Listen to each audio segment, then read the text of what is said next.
تیرے قدم چوم لے گی منزل اگر ذرا حوصلہ کرے گا، ابھی تو غیروں کی ہے خدائی مگر وہ دن آ رہا ہے انور، خدا نے چاہا تو میں قدے میں تمہارا سکہ چلا کرے گا۔ السلام علیکم ورحمۃ اللہ وبرکاتہ۔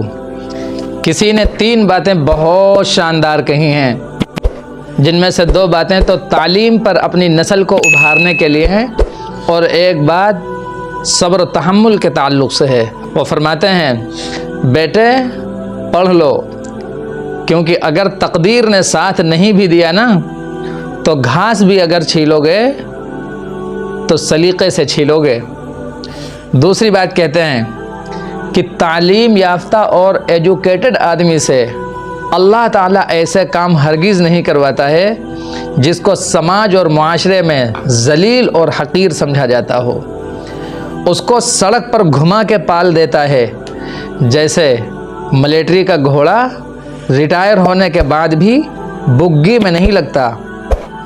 تیسری بات کہتے ہوئے فرماتے ہیں کہ دیکھو جتنا نقصان برداشت کر سکتے ہو اور اس سے تمہاری حیثیت پر کوئی فرق نہیں پڑتا، اتنے نقصان پر کسی سے بگاڑ یا جھگڑا مت کرنا، ورنہ اس سے کہیں زیادہ نقصان اٹھانا پڑے گا۔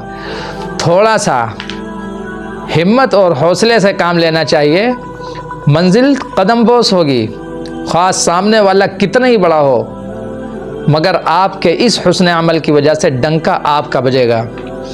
اس پر وہ ایک شاندار شعر سناتے ہیں، کہتے ہیں وہ دیکھ ہستی ہے کامیابی کہیں تو ہمت نہ ہار جانا، تیرے قدم چوم لے گی منزل اگر ذرا حوصلہ کرے گا، ابھی تو غیروں کی ہے خدائی مگر وہ دن آ رہا ہے انور، خدا نے چاہا تو میں قدے میں تمہارا سکہ چلا کرے گا۔